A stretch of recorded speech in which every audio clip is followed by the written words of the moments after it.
Good afternoon, students. The last class we focused regarding the gluconeogenesis pathway.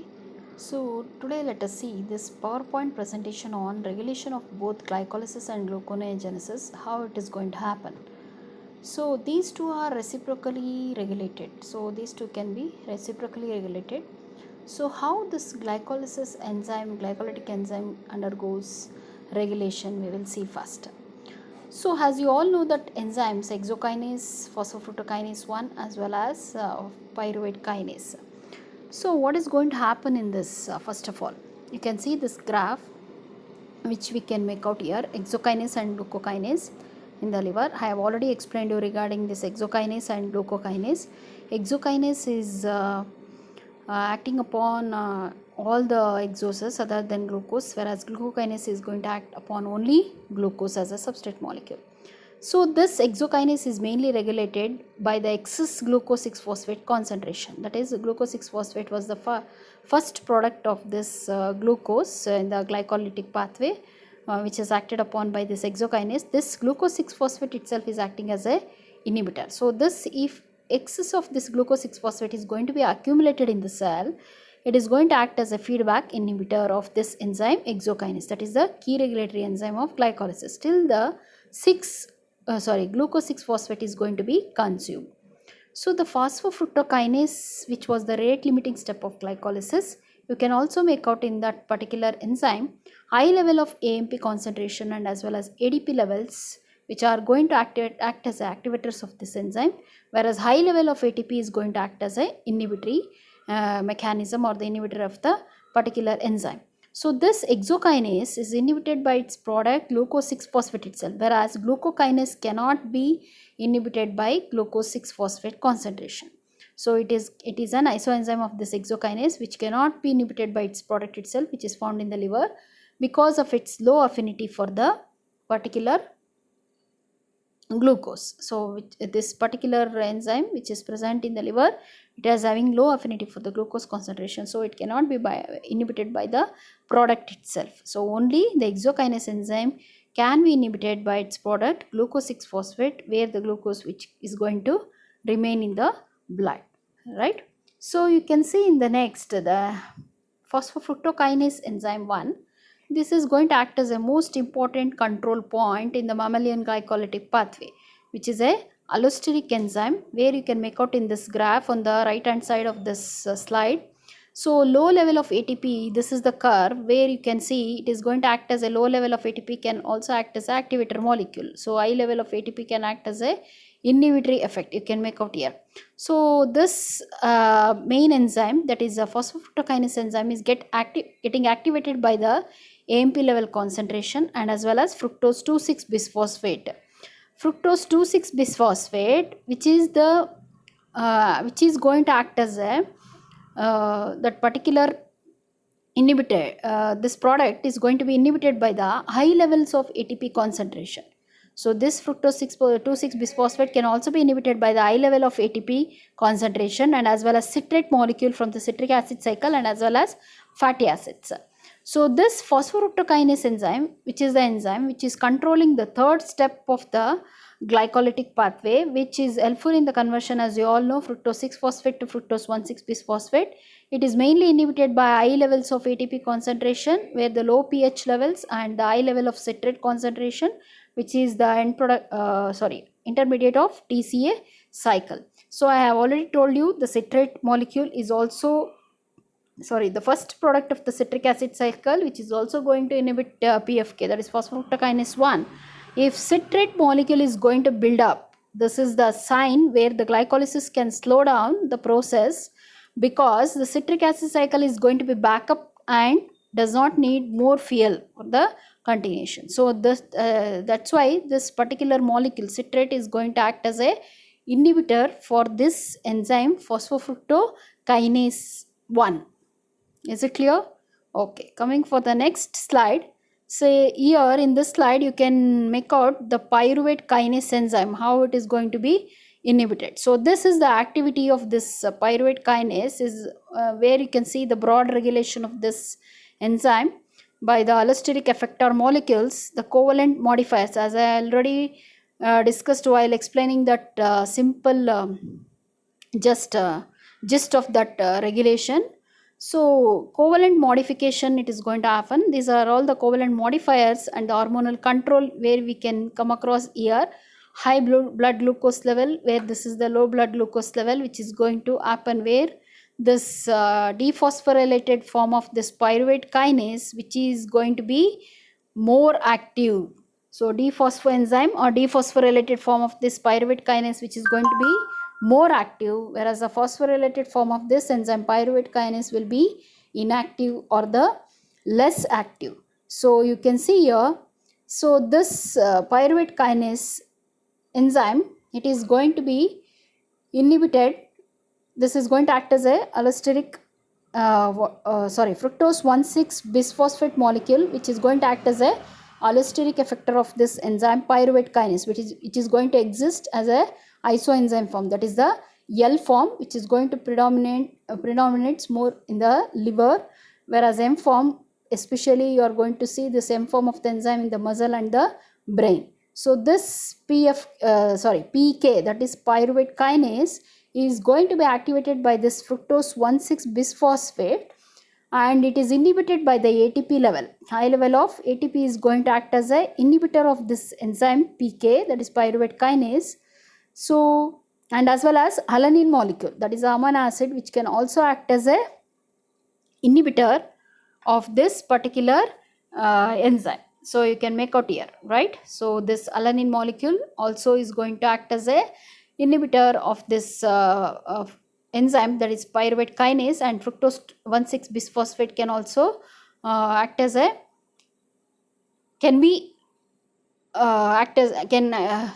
fructose 1,6 bisphosphate is acting as a activator of this enzyme, right? So you can see here the L form of this PK, that is pyruvate kinase, is mainly influenced. You can see the phosphorylated form of this pyruvate kinase, which is getting phosphorylated, and the dephosphorylated form of this pyruvate kinase, which is going to be dephosphorylated by the removal of the phosphate group, addition of water molecule, hydrolysis is happening, right? So this L form of the PK is mainly influenced by the covalent modification, and it is inhibited by the phosphorylation reaction. So you can make out here. So it is mainly inhibited by covalent modification, influenced by covalent modification, and it is going to be inhibited by phosphorylation. So this pyruvate kinase is mainly serving as an enzyme, which is going to be activated by the allosteric effector molecule, that is fructose 1,6 bisphosphate, and inhibited by ATP and as well as alanine amino acid. Is it clear? Okay.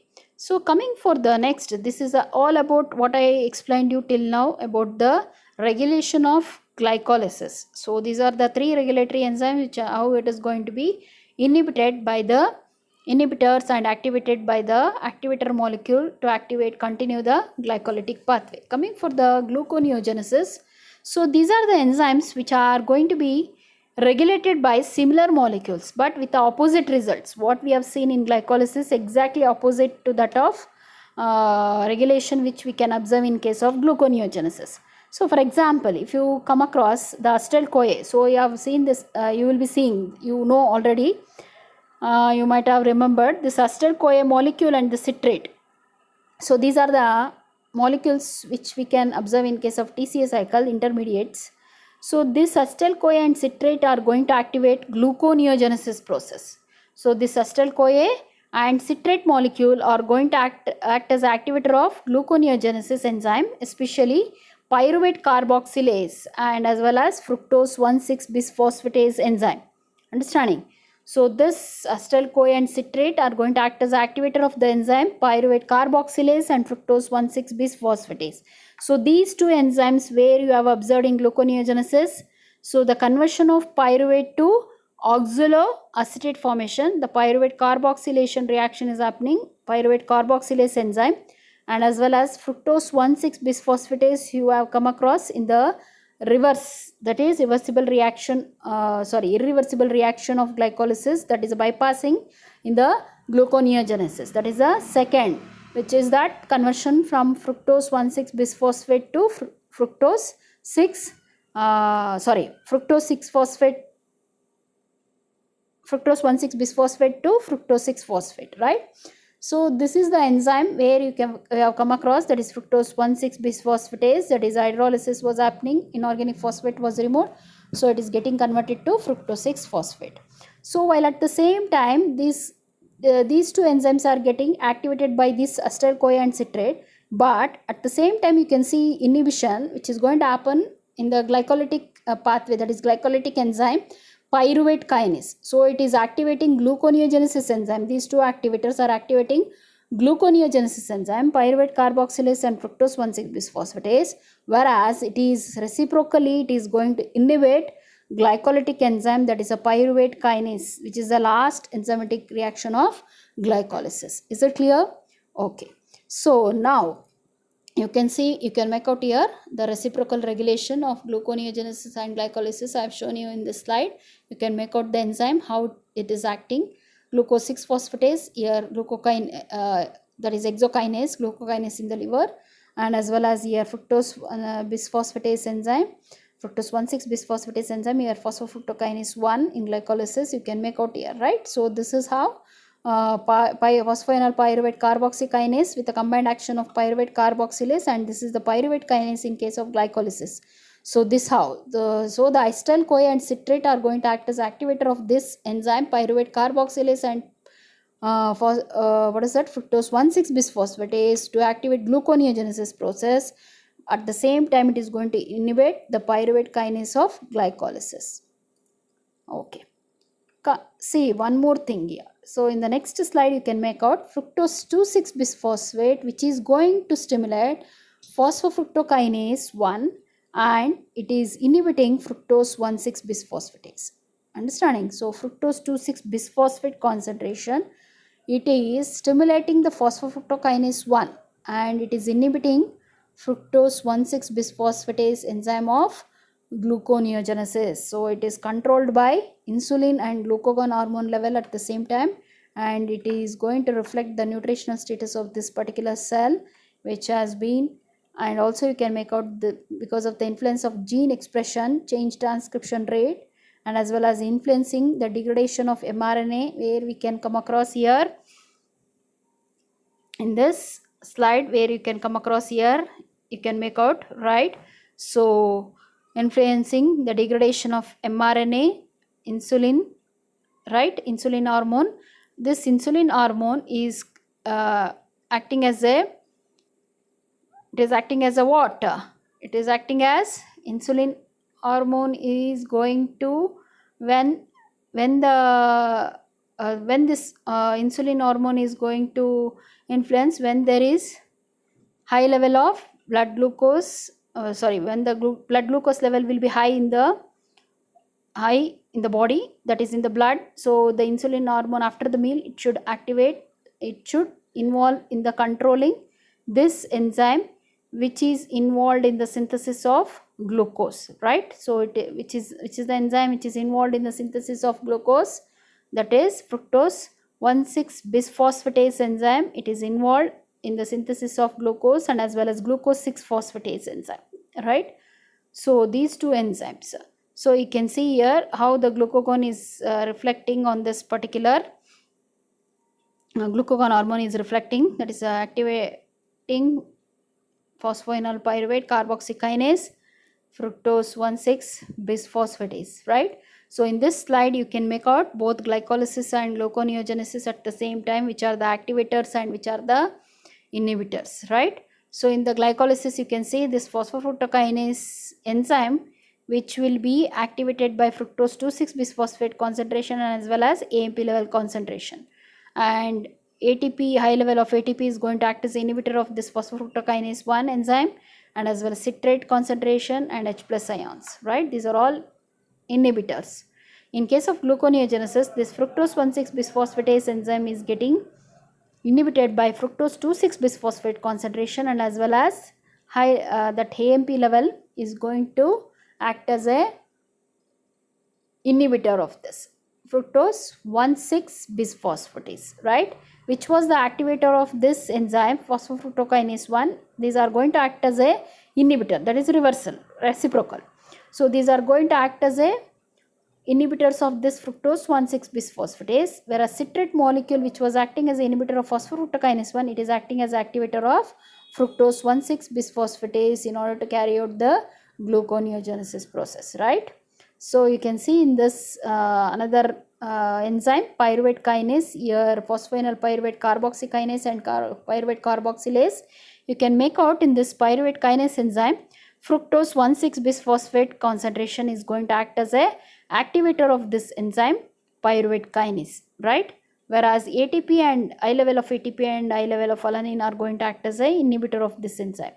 The same thing which you can observe here, this acetyl CoA is going to act as an activator of this pyruvate carboxylase, ADP is going to act as an inhibitor of this pyruvate carboxylase. You can also make out here phosphoenol pyruvate carboxykinase can be inhibited by high level of ADP molecule.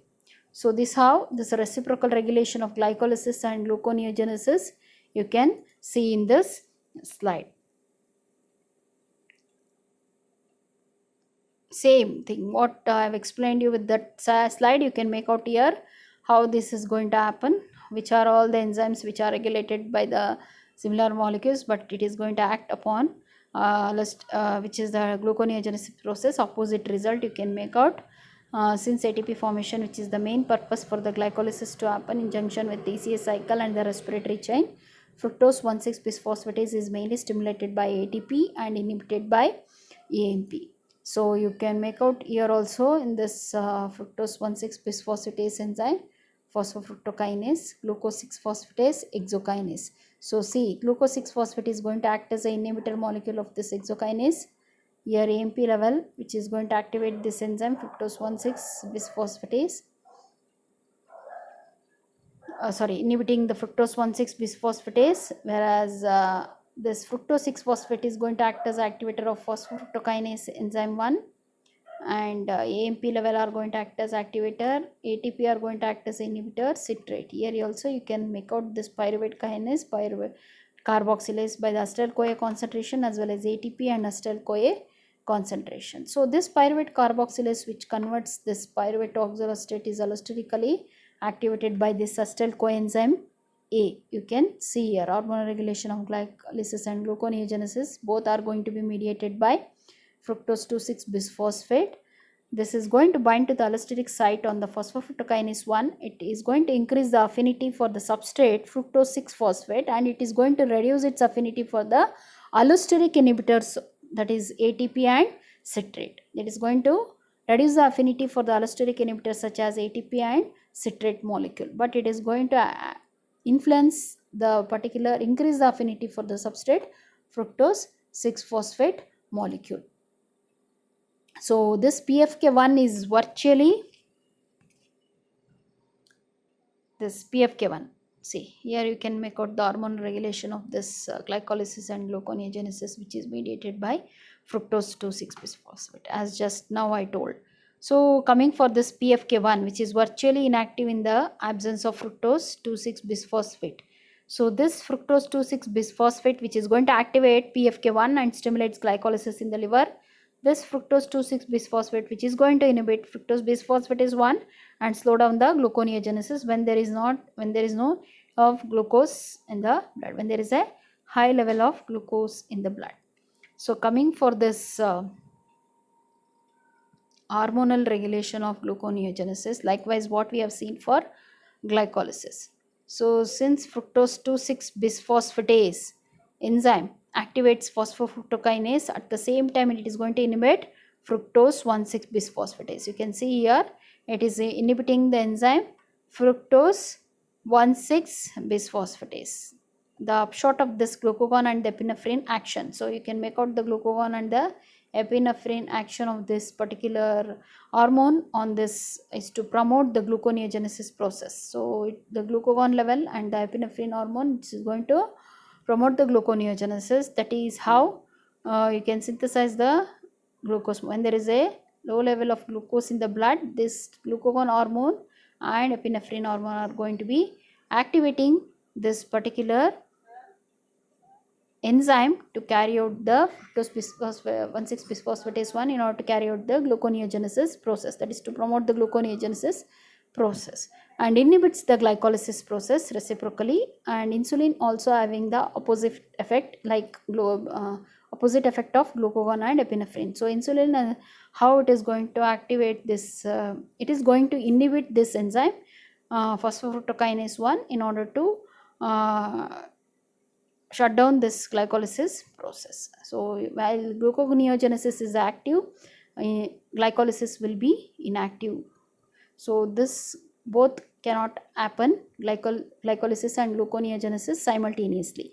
When the gluconeogenesis process is going on, so glycolysis will be inhibited. When the glycolysis will be inhibited, when the glycolysis will be going on, gluconeogenesis, gluconeogenic enzymes will be inhibited. Thank you. So if you have any doubts, you can message me or call me.